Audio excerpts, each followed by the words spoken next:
The City of Ohio State podcast takes a deep dive into the support services that keep OSU's Columbus campus running 24/7. Hear from industry experts in facilities, construction, real estate, public safety, transportation, and more. The City of Ohio State podcast is brought to you by the Office of Administration and Planning. Go Bucks!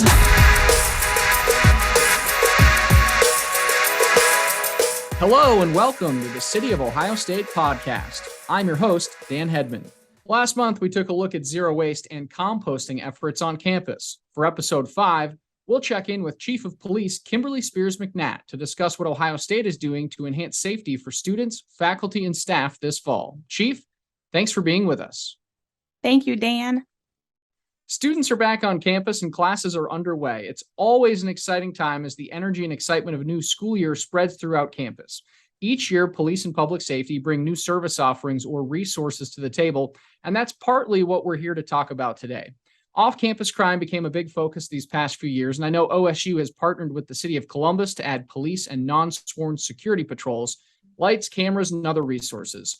One other added layer this fall, though, is the return and expansion of Joint Patrol. Can you explain what Joint Patrol is, how and why it expanded?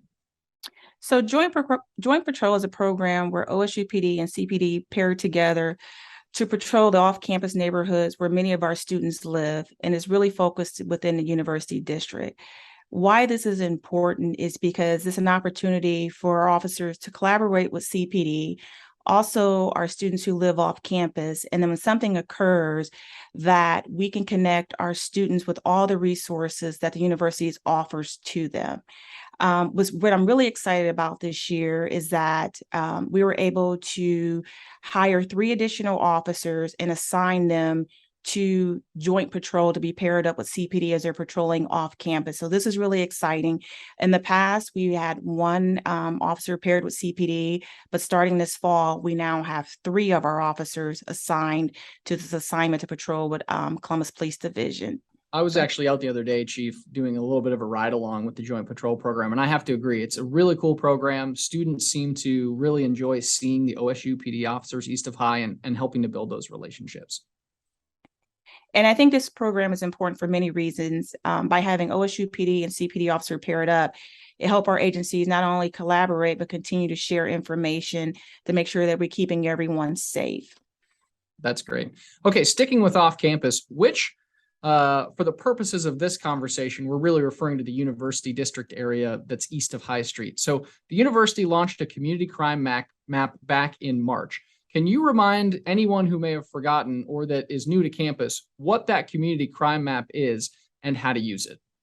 Absolutely. So back in spring of 2022, we launched a community crime map, and it's continued to refine a customized crime report tool. New this fall, the map is pre-programmed to show reports from the most recent 7-day period rather than 30 days for crimes occurring within 1-mile radius. Now, why the community crime map is important is because we want our students to be aware of the crimes that may be occurring, and we want to make sure they're informed. And so this is a tool that they can use to log on, and it will give them information, most recently, the 7-day period rather than a 30-day period for crimes that have occurred within a 1-mile radius. And I think it's a really good tool for our students, and not only their students, but the parents to be informed, and so they can make informed decisions about crimes that may be occurring around them. Yeah, we talked a little bit about this resource on episode 1 when we sat down with Public Safety Director Monica Mall. And, at that time, I mentioned that students actually weighed in on this new tool, and they wanted something visual. They didn't like getting the longer emails. They wanted something visual. And obviously that's what this crime map does, using CPD stats for those off-campus crimes. I want to move on now. I mentioned lights and cameras that were added off campus last year. At one point, there were 20 mobile light towers, but those have been replaced by permanent LED lighting fixtures over the summer. The university also added license plate reader cameras, or LPRs. From a law enforcement perspective, how do those LPRs help police? And what has the collaboration been like between OSU PD and CPD using that resource? And so, Dan, just want to clarify. So the LPR stands for license plate readers or cameras. And we have been able to place more than 60 LPR cameras on and off campus, with the majority of them being in a university neighborhood. These cameras read license plates to help identify stolen vehicles or allow officers to investigate crimes. And it's just a really great tool that, one, we can identify when crimes are happening on campus or around. And the LPRs, information not only that our officers can utilize, but we also can share this information with CPD. And now that we've had these LPRs, we've had really good outcomes so far. And it's just another tool to help OSU PD and CPD do our jobs well. Yeah, I really think this is a layered approach, right? So it's not just police, it's not just security or the lights or the cameras, it's all these things working together. And is it making a difference in your view? Absolutely. The LPRs have definitely been able to alert us when, certain vehicles are in the area, and to one just to notify the officers like, hey, this may be a stolen vehicle in the area. This information that not only that we can share, not only with our officers, but with CPD to potentially make apprehensions and actually, catch the people that are committing these crimes. So it's definitely been a tool that we've seen the benefits from having. Awesome.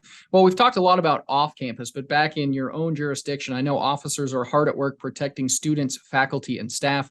One area that's very important to you is community relations. And I know in the past few years, the first couple of weeks of school, all your officers are in uniform. They're out on bikes and foot patrol and other public facing duties. Why is it so important from your perspective to have this outreach, and what do you hope to accomplish with it? And so community engagement is definitely something that's important to not only me, but our officers, and we stress the importance of it. Um, the start of the school year is always an exciting time. Students, first time away from home. I remember being a freshman at Ohio State and moving into Canfield Hall.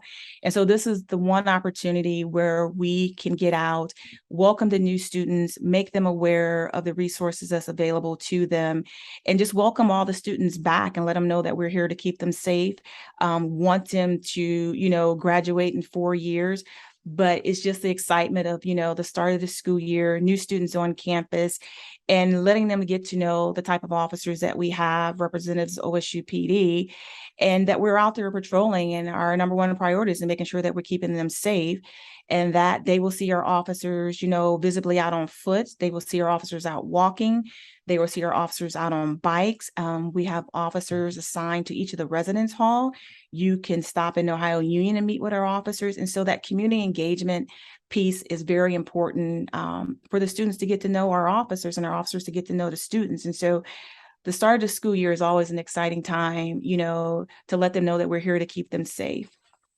A lot of people look at you or talk to you and see you in the uniform and go, well, that's the chief of police, but you're also a mom. You're also a Black female police chief. So I think you offer a really interesting perspective, especially as a parent who just dropped her own son off at college, on the relationship police have with marginalized communities. I wanted to ask you what Ohio State is doing to reach out to minority groups and foster relationships of trust. Dan, those are very important questions and good questions. And I think equality means affording everyone the same protection, rights, and opportunities. Here at Ohio State, it's a part of our core values, and we take pride in building and maintaining relationships of trust with our community.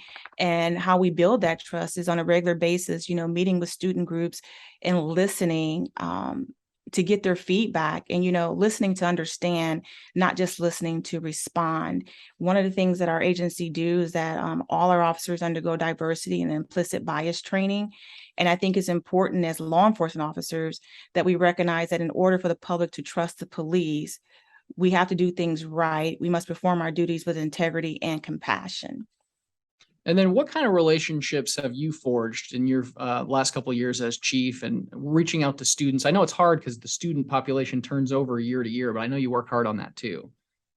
Absolutely. So, just taking time to attend the student involvement fair, meeting with different student organizations from, USG, the Ohio Staters, and really just letting them know that I am Kimberly, although I'm the chief, that I'm approachable, and to see me in the Ohio Union or out on the Oval, that I'm here to listen to their concerns, and that, the most important thing is keeping them safe. And so being able to have those relationships where you are approachable are really key.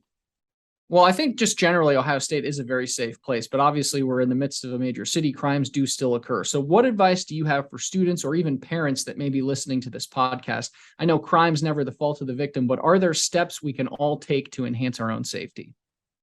Absolutely. I think we all have a role in creating and supporting a safe and welcoming campus. And as students return to campus, just the things that their parents probably have shared with them, but just a reminder, we ask everyone to do their part by locking their doors and windows when they're at home. Also making sure that they secure their motor vehicles, making sure they're not leaving their keys or valuables in their cars. At night, I know sometimes the alley may seem like the shortest way, but it's not the safest way. And so at night, it's a good idea to make sure that you're traveling with groups and, avoid walking alone. And remember that a resource that they have available to them is the University Lyft Ride Smart program, which provides discounted late night rides. And also just remind them, just remove the earbuds and, pay attention to their surroundings. And, last but not least, if you see something suspicious, please take time to contact OSU PD or Columbus Police to report a crime.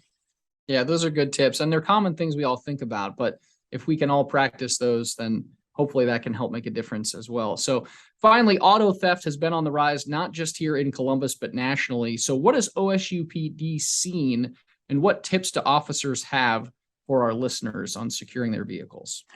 Dan, unfortunately, we have seen a theft of Honda and Kia model vehicles that have been on a rise, stolen autos from in the city of Columbus and nationally. Some of the things that we definitely encourage some of the students to do is, one, consider using an anti-theft steering wheel lock device, making sure they lock and secure their vehicles, park in well-lit areas, and just reminding them, please do not leave your keys or valuables inside your vehicle, that if someone was walking by would be like, hey, this is a vehicle that I want to break into. Yeah, I know as a Hyundai owner, I am particularly sensitive to this as well, and I'm trying to do everything I can. I think one last thing I just wanted to touch on here. I just think the atmosphere at Ohio State, especially as we approach the first football game of the year and an exciting football season. What advice do we have for students that want to go out and celebrate? How do we do that responsibly? And are there any tips for students when they're out late at night?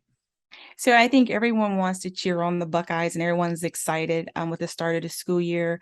But just remember this, the party smart tips is that, travel in groups, have someone with you.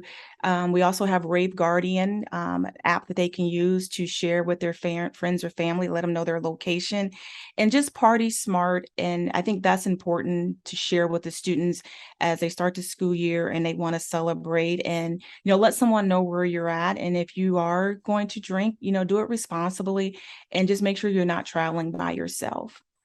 Good advice, Chief. We appreciate you taking the time to chat with us today and for all that you and your officers are doing to keep us all safe. Thank you, Dan.